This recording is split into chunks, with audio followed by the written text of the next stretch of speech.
누가복음 7장 11절부터 18절까지 보겠습니다. 읽겠습니다. 그날 뒤에 그분께서 나인이라 하는 도시로 들어가시니 그분의 제자들 중에 많은 이들과 많은 사람들이 그분과 함께 가더라. 이제 그분께서 그 도시 문에 가까이 이르셨을 때에 보라, 죽은 사람이 실려 나오는데 그는 그의 어머니의 외아들이요 그녀는 과부더라. 그 도시에 많은 사람들이 그녀와 함께 하거늘 주께서 그녀를 보시고 그녀를 불쌍히 여기사 그녀에게 울지 말라 하시고 가셔서 관에 손을 대시니 그를 나르던 사람들이 멈추어 서니라. 그분께서 이르시되 청년아 내가 내게 이르노니 일어나라 하시매 죽었던 그가 앉아서 말하기 시작하거늘 그분께서 그를 그의 어머니에게 넘겨주시니 모든 사람에게 두려움이 임함으로 그들이 하나님께 영광을 돌리며 이르되 큰 대언자가 우리 가운데서 일어났다 하고 또 하나님께서 자신의 백성을 찾아오셨다 하더라. 그분에 대한 이 소문이 온 유대와 그 주변 온 지역에 두루 퍼지매 요한의 제자들이 이 모든 일을 그에게 알리니라. 아멘. 자, 여기 13절에 보시면 불쌍히 여기사 찾으셨습니까? 예, 오늘 제가 드릴 말씀의 제목입니다. 불쌍히 여기사. 우리가 살아가다가 보면은 이건 아닌데 싶을 때가 있어요. 그러니까 이거는 우리 개인적인 문제에도 그런 게 있을 수 있습니다. 내가 그리스도인이라면 이렇게 살면 안 되는데 라고 생각되는 부분이죠. 그리고 또 뭐 내 삶에 여러 가지 문제가 있을 때 내가 이 문제를 해결받지 못하면 안 되는데 이건 정말 해결이 돼야 되는데 이렇게 생각하는 문제들이 있을 수 있다는 거죠. 자, 그럴 때 이런 문제들이 어차피 사람이 살아가는 거니까 그럴 수밖에 없다라고 받아들이는 것이 맞습니까? 아니면 이게 변화가 될 수 있다, 이게 뒤바뀔 수 있다, 이런 소망을 가지고 나아가는 게 맞습니까? 전자입니까? 후자입니까? 후자죠.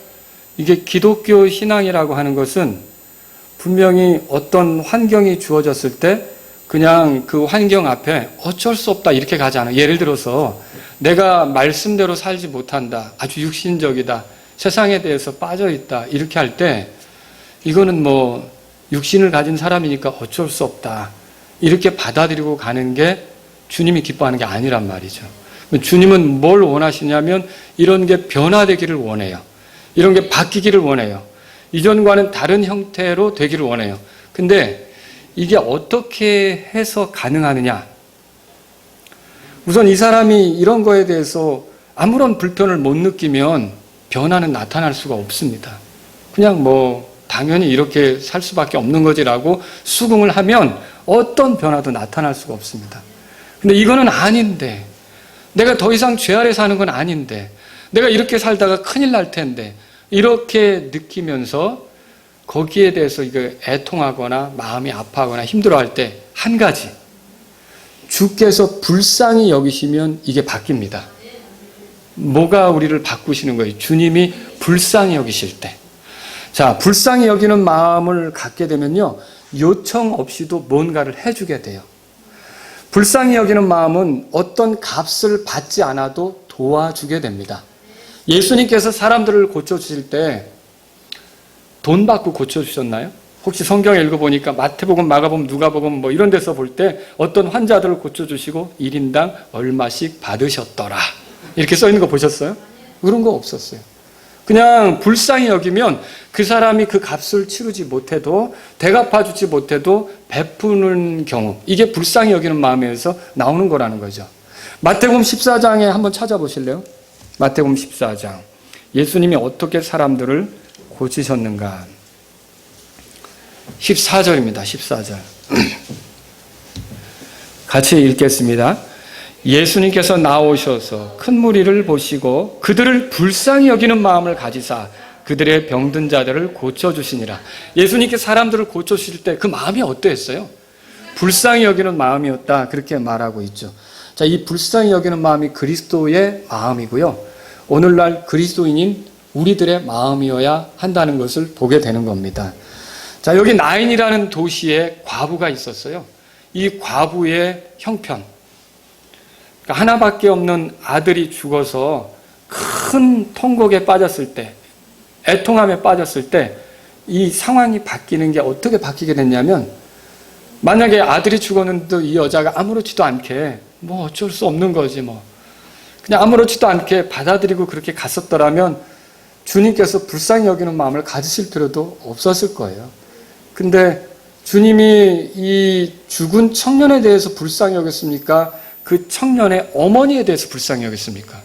어머니에 대해서 불쌍히 여겼죠. 아들을 잃어버린 것이 너무 마음이 아프니까 애통할 때 주께서 불쌍히 여겼고 이 상황이 바뀌는 것을, 문제가 해결되는 것을 보게 된다는 거죠. 이건 뭘 보여줍니까? 우리도 오늘날 살아가면서 어떤 문제가 내 앞에 있을 때 그게 아무렇지도 않다고 여기면 안 바뀝니다. 절대로 안 바뀝니다. 근데 구원받는 것도 어떻게 구원받습니까? 여러분, 내가 이대로 살면 지옥에 갈 텐데, 이대로 살면 하나님 뵐 수 없는데, 이대로 살면 심판의 대상으로 끝나는데, 이건 아닌데 이거 어떻게 하지? 라고 문제의식을 느끼며 괴로워하기 시작할 때 이게 근데 벗어나긴 어렵고 어떻게 하지? 내 힘으로는 안 되고 끙끙 맬 때 하나님이 불쌍히 여기면 그 사람이 구원받는 거예요. 근데 우리의 그리스도인의 삶도 마찬가지예요. 내게 어떤 문제가 있고 육신적인 그런 그 습관이 있고 죄의 유혹에 빠져서 자꾸만 그걸 반복할 때 이건 아닌데 어떻게 하지? 내가 그리스도인으로서 이렇게 살면 어떻게 주님 대면하지? 그리스도의 심판석에서는 어떻게 서지? 이건 아닌데 라고 마음에 그 통곡하면서 애통하는 마음을 가지기 시작하잖아요. 그때 주님이 불쌍히 여기시면 이 사람이 바뀌는 거예요. 근데 이 사람 자체가 그런 것도 없다. 그러니까 나인 도시의 과부가 아들을 잃었는데도 아무렇지도 않고 장례나 빨리 마치자. 그리고 다른 사람들이 위로하는데도 뭐 누구나 다 죽는 거지 뭐. 이렇게 생각했다면 여러분 무슨 변화가 일어날 수 있겠습니까? 이 여자가 울었어요. 애통했어요. 근데 주님이 불쌍히 여기시자 죽었던 그 여자의 아들이 어떻게 됐습니까? 살아났다는 게 성경에 써 있잖아요. 여러분과 제가 오늘 이거를 굉장히 중요한 원리를 배울 필요가 있어요. 우리가 이건 아니다라고 싶어서 애통할 때 주님이 불쌍히만 여기면 문제가 달라질 수 있다. 그러니까 이게 답을 얻고 해결받을 수 있다라는 것을 성경을 통해 발견하는 거죠. 성경에 보면은 죽은 사람이 살아난 경우가 이제 예수님 때, 뭐 여러 경우가 있지만 예수님 때 예수님이 사역하면서 공생기간에 살린 경우가 3경우가 있어요. 첫째, 회당의 치리자인 야이로의 딸이 살아난 경우가 있어요. 이거는 마태, 마가, 누가복음에 다 기록되어 있어요. 그리고 마르다의 오라비, 마리아의 오라비, 누구죠? 나사로라고 하는 사람도 죽었다가 살아났죠. 이거는 요한복음에만 기록이 되어 있어요. 그리고 나인이라고 하는 이 도시의 과부의 아들이 살아난 경우는 누가복음에만 기록되어 있어요. 우리 오늘 이 말씀을 통해서 살펴볼 게 이거예요. 자, 죽음을 그대로 받아들일 수도 있고요. 죽음이 변하여 생명이 될 수도 있습니다. 근데 이 차이는 주께서 우리를 불쌍히 여기시면 죽음이 변하여 생명이 되는 역사가 나타나는 거죠. 저는 오늘 이 말씀을 통해서 죽음이 가져온 결과, 이 비참한 결과가 어떻게 생명으로 바뀌는지 이거를 여러분에게 소개하려고 해요. 저는 뭐 초두에 벌써 결론을 다 내렸어요. 주님께서 불쌍히 여기시면. 근데 주님이 불쌍히 여기실 때는 아무런 문제의식도 없는 사람을 불쌍히 여기지는 않습니다. 이거 아닌데 혼자 힘으로 해결할 수도 없고 끙끙거리고 정말 뭐 방법도 없어서 울기만 하고 이럴 때 주님이 불쌍히 여기시면 그 사람의 삶의 변화가 나타난다는 거죠. 이 원리를 기억하세요. 내가 어떤 문제에 대해서 내 힘으로 할 수도 없고 그래서 하나님 앞에 끙끙거리고 통곡하며 애통할 때 주님이 불쌍히 여기시만 한다면 모든 게 변하여 여러분이 죽음이 생명이 되는 것도 경험할 수 있게 된다는 것이죠. 자, 오늘 저는 이 사건의 배경을 좀 살펴보면서 여러분하고 말씀을 나누려고 하는데 이 사건 언제 일어났습니까? 11절에 그 날 뒤에 이렇게 써 있죠? 이거는 이제 그 후에라는 일반적 의미로 해석할 수가 있어요. 어떤 사건이 일어난 뒤에 이렇게 보고요. 이 사건이 어디에서 일어났습니까? 11절에 보니까 다 같이 11절 읽습니다. 그 날들 뒤에 그분께서 나인이라 하는 도시로 들어가시니 그분의 제자들 중에 많은 이들과 많은 사람들이 그분과 함께 가더라. 이 나인이라는 도시는 가버나움으로부터 남쪽으로 40km 정도 떨어져 있어요. 그리고 예수님이 옮겨서 사는 곳이 가버나움이고 예수님이 어렸을 때 컸던 데는 나사렛이란 말이죠. 이 나사렛으로부터는 약 8km 정도 떨어져 있다고 해요. 그러니까 사마리아 위에 그리고 갈릴리 남쪽 이렇게 보시면 되겠습니다. 근데 거기에는 도시의 문이 있다고 했어요. 12절 다 같이 읽겠습니다. 이제 그분께서 그 도시의 문에 가까이 이르셨을 때 보라 죽은 사람이 실려 나오는데 그는 그의 어머니의 외아들이요 그녀는 과부더라. 그 도시에 많은 사람들이 그녀와 함께하거늘. 그래서 도시에 문이 있었다고 하면은 좀 규모가 있는 도시로 보여요. 근데 여기에 장례 행렬이 있었던 거예요. 그러니까 죽은 사람을 이렇게 데리고 나오는 그런 행렬이 있었고 거기 한 여자가 굉장히 심하게 슬피 우는데 보니까 죽은 사람이 누구냐면 과부인 그 여자의 외아들이에요. 하나밖에 없는 아들이죠. 여기 과부라는 말은요, 본래 버림받았다 그런 의미의 단어, 결핍을 나타내는 단어에서 파생되었어요. 이 과부는 대개 남자의 보호를 받지 못하고 그래서 추위와 굶주림, 강간 등으로 생명을 잃어버릴 수도 있는 형편에 있는 여자예요. 그러니까 임신할 수 있는 나이가 더더욱 지나가면 자녀를 생산하지 못하기 때문에 과부다. 그러면은 삶에 소망이 없어요. 땅이 많아도 소용이 없어요. 땅이 넓어도 그거를 농작할 아들이 있어야 되는데 그거를 해주지 못한단 말이죠. 오늘에는 노령연금 같은 것도 있잖아요. 나이 들면 국가에서 지원하는 거 그런 것도 있고요. 뭐 이런데 그렇게 할 수가 없어요. 그래서 어떻게 되느냐면 살아가기도 어렵고요. 또 그 집안에서도 자녀가 없기 때문에 아들이 없기 때문에 대대로 후손들이 기억할 수도 없게 돼요. 여러분 우리를 낳은 부모를 기억하면서 사는 것이 맞는데 낳은 자녀가 없으니까 뭐 그런 것도 없겠죠. 그래서 사실 이 외아들을 잃었다 이것은 이 여자에게 상당히 절망적인 얘기다라고 하는 것이죠. 더군다나 뭐 그런 어떤 경제적인 문제를 뛰어넘어서 하나밖에 없는 아들이었다면 얼마나 사랑하고 얼마나 소중히 여겼겠어요. 근데 그 아들을 잃었으니 이 과부의 슬픈 마음은 이루 말할 수가 없겠죠. 우리가 그런 걸 볼 수 있어요. 그런데 13절에서 이 여자의 딱한 상황이 바뀌게 되는 게 13절 다 같이 읽겠습니다. 이것 때문에 바뀌는 거예요. 다 같이 읽겠습니다. 주께서 그녀를 보시고 그녀를 불쌍히 여기사 그녀에게 울지 말라 하시고, 자, 주님께서 이 여자를 불쌍히 여겼다고 돼 있어요. 우리 지난 시간에 백부장의 종이 온전하게 되는 거 살펴봤어요. 자, 백부장의 종이 온전하게 되는 것은 예수님이 그냥 아무 요청도 없는데 그 백부장의 종을 온전케 한 겁니까? 아니면 백부장이 도움을 요청한 겁니까? 이거를 잘 생각해 보세요. 백부장이 도움을 요청해서 그 종을 온전하게 했잖아요. 근데 지금의 경우를 보세요. 지금의 경우는 이 여자가 예수님을 만나가지고 예수님 도와주세요 이렇게 요청했습니까? 요청이 없습니까? 요청이 없어요. 다만 이 여자의 아들을 온전케 하는 것이 어디서부터 나온 겁니까? 예수님의 마음에서 나온 거예요. 예수님이 어떤 마음이었냐면 불쌍히 여기는 마음이었다는 거죠. 자, 어떤 경우는 누가 요청해야만 해결이 되는 경우도 있지만 이런 경우는 비록 요청이 안 되었어도 주님이 불쌍히 여기면 문제가 해결될 수 있다는 것을 보게 되는 거죠. 그러니까 이 나인이라는 도시의 과부의 그 아들이 되살아나는 일은요, 굉장히 특이한 그 경우예요. 그러니까 그 여자는 울기만 한 거예요. 그 여자는 할 게 없는 거예요. 그 여자는 죽은 아들을 살릴 수도 없는 거고요. 그리고 뭐 옆에서 애도하는 사람도 정말 안 됐다고 슬피 울 뿐이지 뭔가 진짜 도움을 줄 수는 없는 형편이에요. 근데 이때 예수님이 불쌍히 여기자 어떤 일이 벌어진 거예요? 이 여자의 아들이 살아나게 된 거죠. 여러분, 울지 말라 예수님이 말씀하셨어요. 이거 상식적으로 맞지 않는 일이죠. 외아들을 잃었는데 왜 울지 말라고 하세요? 통곡하게 놔둬야지.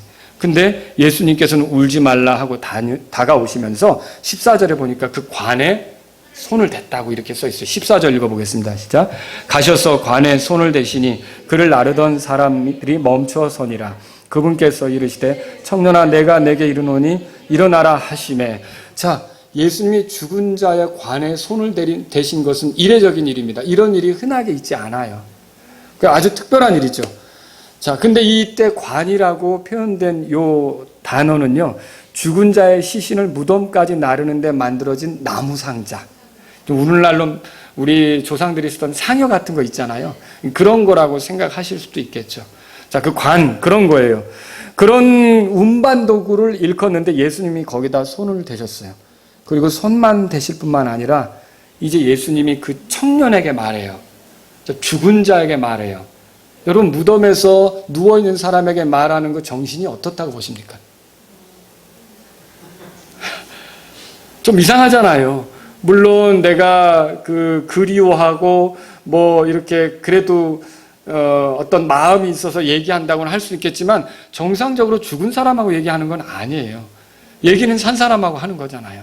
근데 예수님이 이 죽은 자하고 말씀을 나누게 된 거예요. 죽은 자에게 말씀하시게 된 거죠. 이건 여자에게로 향했던 관심이 이 죽은 자에게로 향하는 것을 보여주고 있습니다. 자, 여러분 이때 뭐라고 말씀했습니까? 간단하게 청년아 내가 내게 이르노니 일어나라 그랬어요.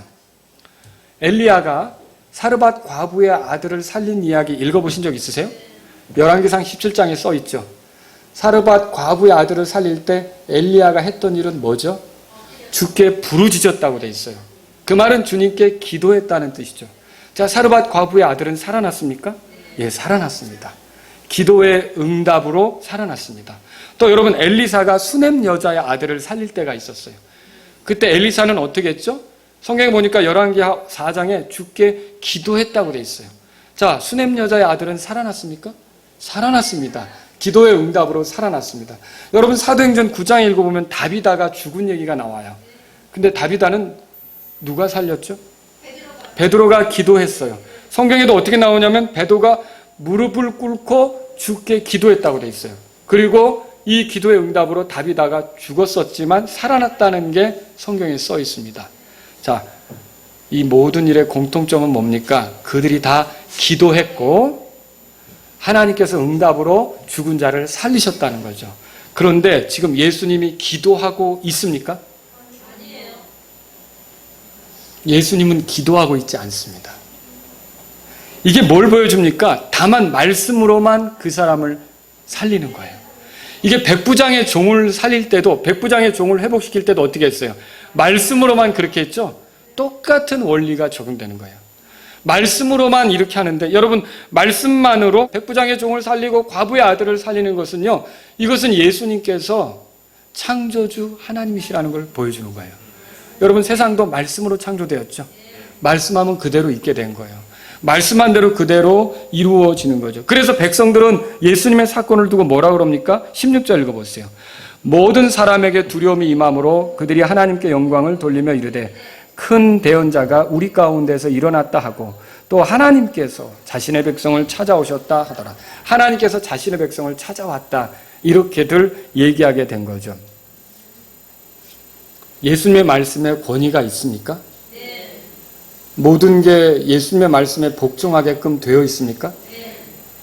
심지어 사망도 물러가는 게 예수님의 말씀에서 나타날 수 있는 일입니까?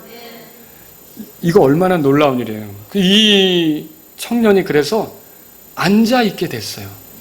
여러분, 병원에서 어떤 환자가 앉기 시작했다. 그러면 그 사람 살아나는 겁니다. 살아나는 겁니다. 제가 중학교 3학년 때 저희 아버님도 돌아가실 뻔했어요. 의사 선생님들도 장례식을 준비하라고 그랬어요. 다들 더 이상 손을 쓸 수가 없으니까 돌아가서 이제 인종을 맞으라고 이렇게 했었죠. 근데 우리 아버님이 누워 계셨단 말이에요. 정말 며칠 동안 끙끙거리며 누워 계셨단 말이에요. 근데 어느 날 앉으셨어요. 네, 그때부터 소망이 보이기 시작한 거예요. 지금까지도 하나님의 은혜로 살아계시죠. 네? 근데 여러분 보세요. 이게 어떤 사람이 앉아있다라고 하는 건요, 이게 회복이 됐다라는 뜻이에요. 15절 읽어보세요. 다 같이 읽겠습니다. 죽었던 그가 앉아서 말하기 시작하거늘 그분께서 그를 그의 어머니에게 넘겨 앉아서 그랬어요. 이게 회복이 됐다는 뜻이죠. 거기다가 죽어 있으면 말을 못 하잖아요. 뭐도 한 거예요. 말도 한 거예요. 자, 이런 일이 여기에 일어난 거죠. 이 말했다는 말은 그가 살아났다는 표현이에요. 앉아있다는 것도 살아났다는 표현이고 그 다음에 말하기 시작한 것도 살아났다는 표현이란 말이죠. 자, 이 사건은 이 나인이라는 도시의 과부, 외아들을 잃어서 슬픔에 잠겼었던 이 과부의 평생에 있어서 잊을 수 없는 일 아닙니까? 이거 잊을 수 있겠습니까? 이렇게 살림받았는데 이 순간을 잊을 수 있겠습니까? 그리고 이 순간은 또 얼마나 기뻤겠습니까? 조금 전까지만 해도 슬픔에 차서 통곡하고 애통했는데 이 아들이 살아난 거죠.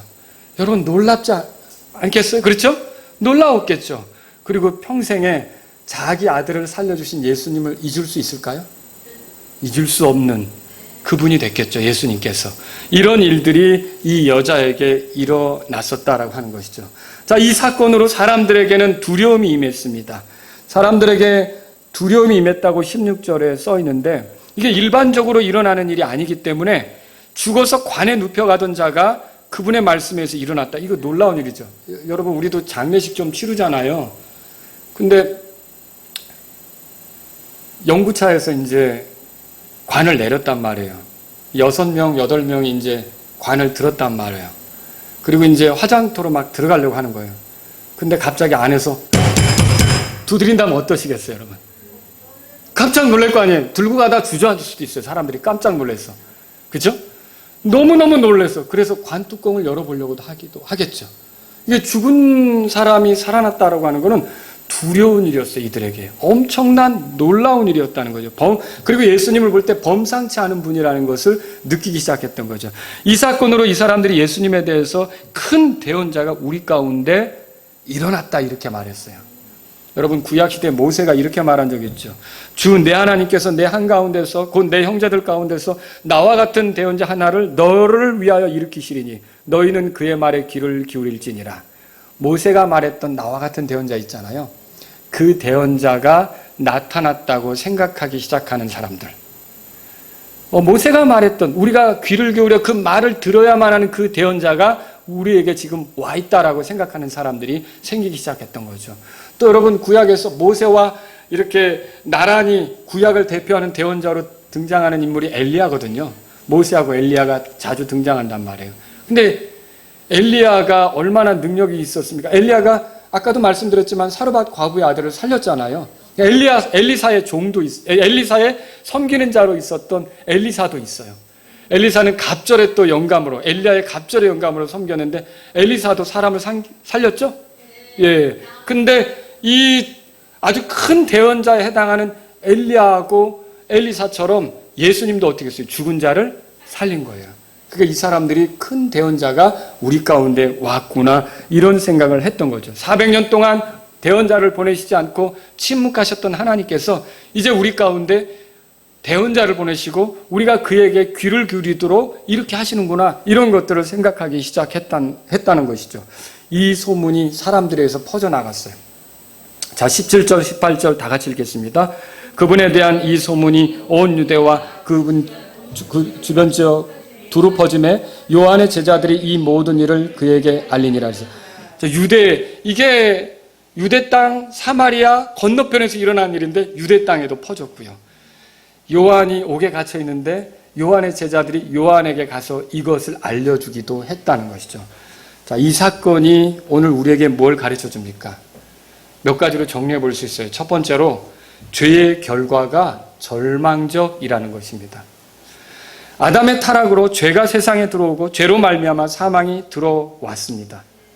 자, 지금 과부가 겪게 되는 슬픔은 무엇 때문입니까? 죄 때문이에요. 사람들은 땅에서 일어나고 있는 모든 좋지 않은 일들이 하나님 탓을 하고 있어요. 하나님이 계시다면 왜 이 모양이냐? 하나님이 계시다면 왜 이런 일이 일어나느냐? 하나님 탓을 하고 있어요. 하나님이 계시면 왜 우리를 병들어 죽게 하느냐? 하나님이 계시면 왜 우리를 고쳐주지 않느냐? 하나님 탓을 하고 있어요. 근데 실제로 이 문제의 원인은 하나님께 있는 게 아니라 죄에 있는 거예요. 인간이 하나님을 등지고 하나님에 대해서 대적하고 하나님의 법을 어기며 자기 멋대로 살아가기 시작하면서 이런 게 빚어지기 시작한 거라는 것이죠.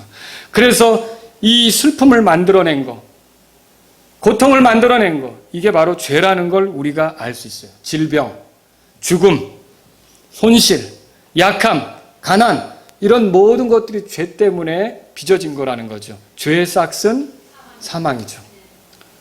과부의 남편이 죽지 않았다면 과부는 아니잖아요. 근데 그 남편이 죽은 것도 결국 죄 때문이고, 그리고 지금 이 아들이 죽은 것도 죄 때문이고, 우리도 언젠가는 죽잖아요. 여러분, 다 우리가 무엇 때문에 결국은 죽는 겁니까? 죄 때문에 죽는 거죠. 다 이 죄가 그렇게 심각한 결과를 가져왔다는 것이죠.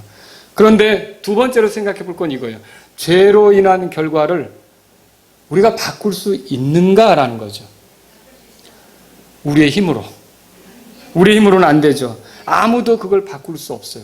나인이라는 도시에서 그 누구도 이 여자의 슬픔을 해결해 줄 수는 없어요. 자, 와서 같이 울어줄 수는 있어요. 그러나 죽은 아들을 살릴 수 있습니까? 이 여자도 살리지 못하고 그 장례 행렬에 섞여 있는 그 누구도 살리지 못합니다.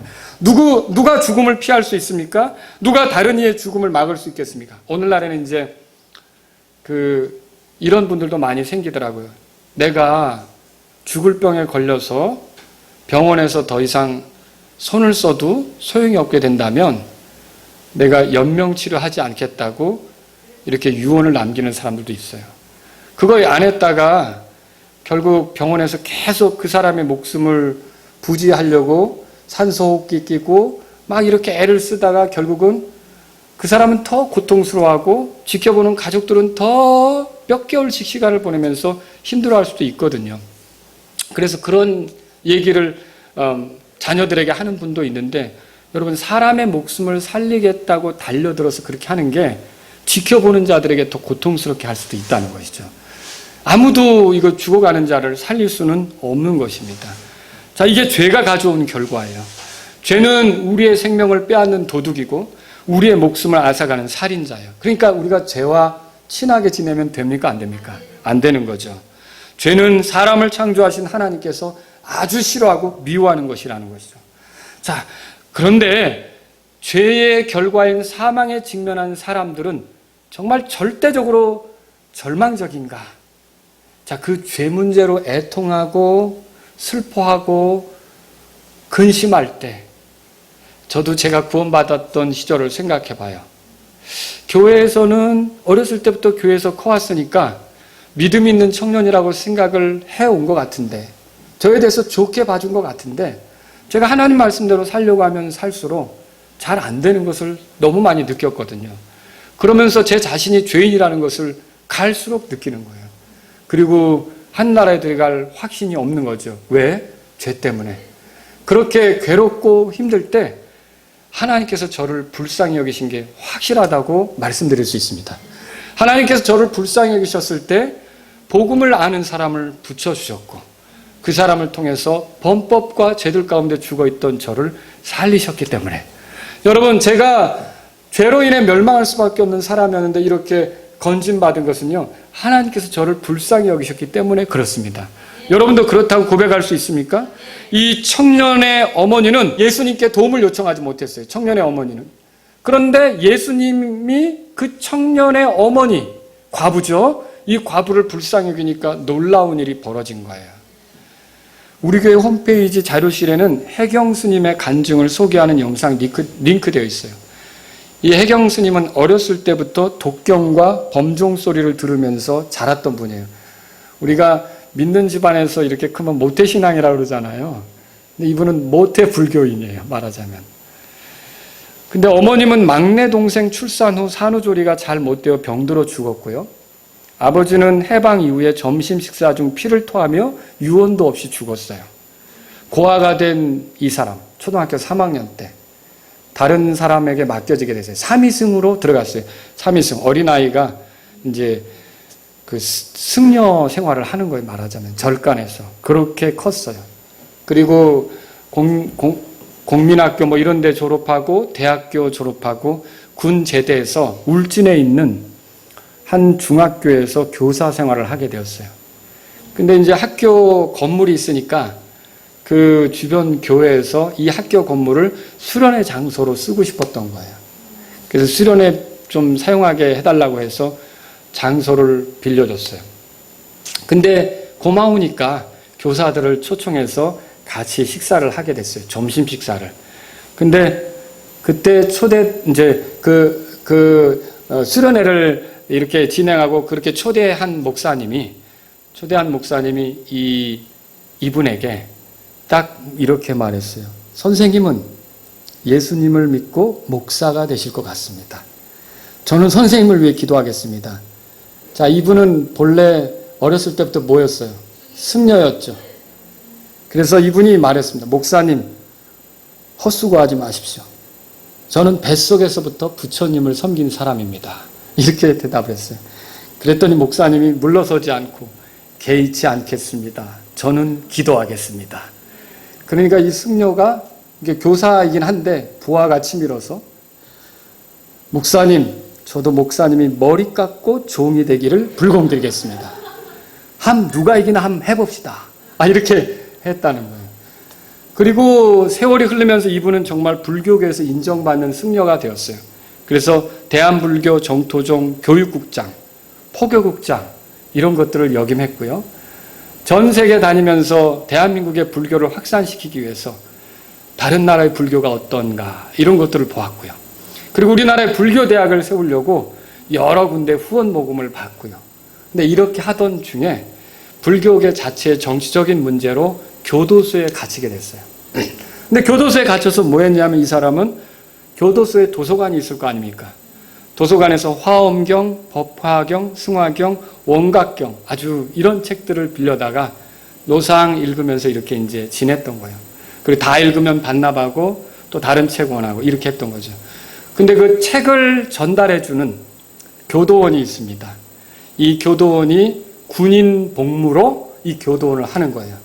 그러니까 그 교도소에 들어와서 책 전달해주고 이거 대출 신청 받고 이런 걸 하는데 이 청년이 가끔 기드온 성경협회에서 만든 신약 성경을 내미는 거예요. 근데 거절했던 거죠. 근데 한 번도 또 어느 날 내가 주문한 책은 안 가져오고 신약 성경을 내미는 거예요. 그래서 화가 났죠. 근데 그 청년이 이렇게 말하는 거예요. 불경은 대출되어 없어 심심하실까봐 신약 성경 한번 읽어보시라고 가져왔습니다. 이 사람이 승려 아닙니까? 그러니까 화가 난 거죠. 거짓말하지 마시오. 도대체 누가 그 불교책을 빌려갔단 말이에요. 그 어려운 책을. 실제로 어려운 거죠. 성경은 어렵지는 않잖아요. 여러분 불교책 한자 막 섞여가면서 어려운 말인데 그게 일반 그 교도소에 수감 중인 사람들이 읽겠어요? 거짓말하지 말라고 그랬던 거죠. 그런데 이 청년이 그렇게 대답했어요. 스님, 전 세계 수억 인구가 믿는 기독교에도 진리가 있다고 생각합니다. 저는 내일 제대합니다. 스님을 위해 기도하겠습니다. 안녕히 계십시오. 라고 그 책을 주고 갔어요. 그러니까 괘씸도 하고 이 교도원의 그 전도 열의도 대단하잖아요. 그래서 한번 읽어나 보자. 라고 성경을 펼쳐 그날부터 읽기 시작했어요. 근데 성경을 읽으면서 이 사람이 굉장히 많은 부분에 있어서 불교와 기독교가 다르다는 것을 느끼기 시작했어요. 자, 이 사람이 이제 불교에서 이렇게 배웠던 거예요. 옛날 인도의 구시라성의 시다림이라는 숲속에서 한 젊은 과부가 애통하며 울고 있었어요. 왜 울었냐? 이 여자가 외아들이 죽어서 처절하게 울고 있었어요. 석가모니가 지나가면서 그 젊은 여자를 보고 울지 말라고 했어요. 그런데도 이 여자는 울음을 그치지 않고 계속해서 울었어요. 그러면서 석가모니에게 뭐라 그랬냐면 부처님이시여 내 외아들을 살려주십시오 라고 요청했어요. 그러자 석가모니가 뭐라고 대답을 했냐면 자매여 일어나서 마을로 내려가 한 번도 사람이 죽은 일이 없는 집에서 쌀을 한 줌씩 움켜다가 그 쌀을 가지고 죽을 끓여서 자매 아들에게 먹이면 그 아들이 살아날 거예요. 이렇게 얘기했어요. 그러니까 살 소망이 생겼잖아요. 그래서 기뻐가지고 마을로 내려갔어요. 그리고 집집마다 돌아다녔어요. 해질 무렵에 코가 싹 빠져가지고 왔어요. 왜 그랬을까요? 집집마다 돌아다니면서 물어봤는데 사람이 안 죽었던 집이 없는 거예요. 모든 집이 다 사람이 죽은 일이 있었던 거예요. 그래서 돌아와서 석가모니에게 말했어요. 부처님이시여, 하루 종일 돌아다녀도 사람이 죽은 일이 없는 집이 없습니다. 한 톨의 쌀도 못 얻고 빈손으로 돌아왔습니다. 이렇게 말했던 거죠. 그랬더니 석가모니가 대답했어요. 자매여, 생자필멸이다. 생자필멸 아세요? 살아있는 자는 반드시 죽는다. 반드시 멸망한다. 그 뜻이에요. 그리고 이렇게 얘기했어요. 사람이 나면 반드시 죽는 것, 인연에 따라 일어나서 인연에 따라 없어지는 것이니 너무 슬퍼하지 말라. 자, 이 승려는, 이분은 이런 이야기를 배웠거든요. 알고 있었거든요. 인생은 이런 것이다라고 이렇게 그 불교를 통해 배웠거든요. 근데 성경을 읽는데 오늘 읽은 나인이라는 도시의 과부 이야기가 겹친 거예요. 똑같은 상황이 벌어진 거예요. 그래서 과부가 아들을 잃고 슬퍼하는데 예수님이 어떻게 했는가 봤더니 생자필멸이다. 이게 아니었어요. 예수님이 가서 죽지 않은 집이 있으면 찾아가가지고 쌀 한 큼씩 그러다가 끓여서 먹으면 네 아들이 살 거다. 이런 얘기 아니었어요. 그냥 바로 그 자리에서 청년아 일어나라. 이 성경 말씀을 대하면서 이 스님이 거기서 이거구나. 생로병사의 모든 문제를 이분이 쥐고 있구나. 부처가 해결할 수 없는 문제를 이분이 쥐고 있구나. 이분이 진리구나. 그러면 성경을 읽는데 내가 부활이요 생명이니 나를 믿는 자는 죽어도 살겠고 살아서 나를 믿는 자는 결코 죽지 아니하리라. 이분의 눈이 열리면서 내가 그동안 잘못 살았구나. 이 예수님이야말로 내가 의지할 뿐이구나. 이분이 바뀌었어요. 그리고 이분이 이제 이름을 김성화 목사님이라고 개명해서 그 다음부터는 예수님을 전하는 일에 자신의 생을 걸면서 살아갔다는 얘기예요. 실제로 있었던 일이에요. 여러분, 이 사람이, 이 석가모니가 과부의 아들이 죽었을 때 대한 그런 태도하고 예수님이 과부의 아들이 죽었을 때 하는 태도를 보면서 불교와 기독교의 차이를 발견한 거예요. 불교는 뭐냐면 어떤 어려움이 닥치면 숙명으로 받아들이게 하는 거예요. 그게 다 인간으로서 어쩔 수 없는 일이지. 예를 들면 죄를 지었다 그러면 죄값을 치르는 게 당연하고 멸망하는 게 맞지. 죄인으로 살았으면 지옥으로 떨어지는 게 맞지. 그 값을 업보를 치르는 게 맞지. 이게 불교였어요. 근데 기독교는 뭐냐면 죄 가운데 살아왔는데 멸망이 아니라 살 수 있다는 거예요. 죄 가운데 살아왔는데 지옥으로 떨어질 수밖에 없는 사람에게 생명이 생겨서 영원한 생명을 얻을 수 있다는 거예요. 이게 얼마나 다른 겁니까? 여러분, 불교는 숙명을 얘기하지만 예수님은, 기독교는 멸망할 자가 영원한 생명을 얻을 수 있다고 말하는 거죠. 여러분, 이게 얼마나 차원이 다른 종교입니까? 이런 걸 깨달았을 때, 이야, 기독교에만 소망이 있구나. 이야, 예수님께만 소망이 있구나. 이야, 예수님만이 우리를 살리는구나. 이 사람은 인생이 바뀐 거죠. 여러분이 나인이라는 도시의 과부의 사건을 읽을 때 예수님을 보셔야 돼요. 우리가 통곡하고 우리가 애통할 때, 우리가 어떤 문제 앞에 절망적이 되어서 끙끙거릴 때 하나님이 불쌍히 여기시기만 하면 우리는 그걸 숙명으로 받아들이는 게 아니라 우리의 삶이 바뀔 수 있다는 걸 믿으십시오. 하나님이 불쌍히 여기시면 우리의 삶이 바뀔 수 있는 거예요. 예수 그리스도는 죽은 자를 살리는 권능이 있으십니다. 여러분 그렇게 믿으십니까? 죄의 지배를 받는 사람들을 범법과 죄로 죽었다고 얘기했어요. 살았으나 죽었다고 얘기했어요. 그런데 그 범법과 죄들로 죽은 자들이 살아나는 걸 믿으십니까? 여러분 살아났습니까? 여러분 생명이 있습니까? 예수님을 통해 생명을 얻은 자가 맞습니까? 예, 살아나서 숙명대로, 난대로, 육신대로 죄의 지배를 받으며 사는 게 아니라 전혀 새로운 삶이 가능하게 하신 하나님을 찬양하십시오. 하나님이 우리를 불쌍히 여길 때 이런 삶이 우리에게 나타날 수 있다는 거죠. 뿐만 아닙니다. 우리는 언젠가 죽죠. 나인이라는 도시의 과부의 아들처럼 우리도 죽어요. 근데 어느 날 우리가 주께서 우리의 이름을 부르시는 때가 있다는 걸 아십니까? 나사로를 불렀을 때처럼. 여러분 이게 나사로나 회당의 치리자의 딸이나 다 살아났긴 했지만 썩지 않는 몸으로 살아나는 건 아니에요. 생명의 기회를 연장받은 거죠. 그런데 언젠가 주님이 마지막 날 우리를 죽음 가운데서 일으키실 걸 믿으십니까? 이게 있는 거예요. 예수님이 나인이라는 도시의 과부의 아들을 살리면서 자신이 생명을 쥐고 있고 생명을 줄 수 있고 자신과 함께하는 자가 생명을 누릴 수 있도록 하며 죽어도 살게끔 하는 그런 것들을 보여주고 있다는 거죠. 이거 놀라운 일 아닙니까, 여러분? 나는 부활이요 생명이니 나를 믿는 자는 죽어도 살겠고 누구든지 살아서 나를 믿는 자는 결코 죽지 아니하리라. 여러분, 이 원리를 배운다면요, 오늘 우리의 문제가 뭔지 우리는요 그 문제를 놓고 애통할 필요가 있다는 거죠. 절박한 심정이 될 필요가 있다는 거죠. 이 여자는 자기 외아들로 인해 슬퍼했어요. 우리는요 나의 믿지 않는 남편으로 인해 슬퍼할 수 있어요. 하나님, 이 남편이 이렇게 가는 것은 아닌데 하나님 생각만 하면 너무 슬퍼요. 이 남편이 믿지 않는 채로 멸망한다는 게 얼마나 슬픈지. 나는 하늘나라에 갈 수 있어서 좋지만 이 사람을 사랑했거든요. 근데 영원히 잃어버려야 된다는 게 너무 슬퍼요. 하나님, 내 아들은 예수님을 믿지 않고 있어요. 어쩌면 좋죠?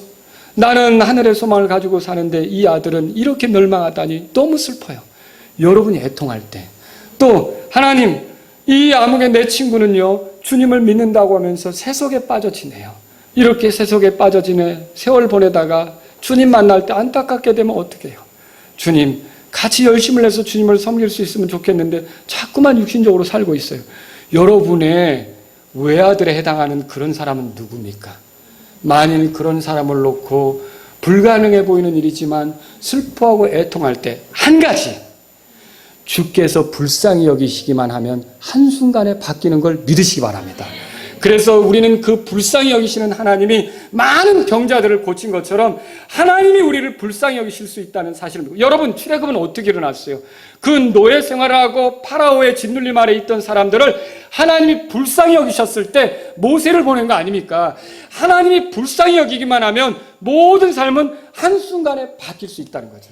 그리고 이런 불쌍히 여기는 주님의 마음은 우리가 애통할 때, 우리가 슬퍼할 때, 우리가 통곡할 때, 그때 주님이 불쌍히 여긴다는 사실을 알고 우리는 우리의 문제들 앞에 주님 앞에서 애통하며 슬퍼하며 통곡하며 여러분의 간절한 마음을 보여드리실 수 있기를 바랍니다. 기도하겠습니다. 혹시 이 말씀을 들으신 여러분 가운데 나인이라는 도시의 과부의 아들처럼 영적으로 죽어 있어서 여러분이 생각만 하면 마음이 아픈 사람은 누구입니까? 또 깊은 병에 들어서 온전하게 살아가지 못하는 것, 그런 자들을 예수님이 불쌍히 여기서 고쳤는데 내 주변에 그리스도인이지만 영적으로 병들어서 엉뚱하게 살고 있는데 그게 너무 안타깝게 보여서 여러분 슬픔에 찬 경우는 없습니까? 오늘 이 시간 하나님 불쌍히 여겨주십시오. 참으로 안타까운 일입니다 라고 여러분 호소하지 않겠습니까? 놀랍게도 백부장의 요청에 응답하셔서 종을 고쳐주신 예수님이 이번에는 그런 요청이 없었는데도 그 안타깝게 여기시는 마음을 보시고 불쌍히 여기셔서 도와주신 걸 볼 수 있어요. 여러분, 주님이 불쌍히 여기면 한순간에도 사람이 바뀝니다.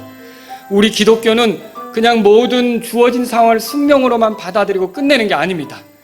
예수님은 죽은 자를 살리는 생명을 주시는 분이십니다. 이런 권능이 있으신 분이 우리의 주님이십니다.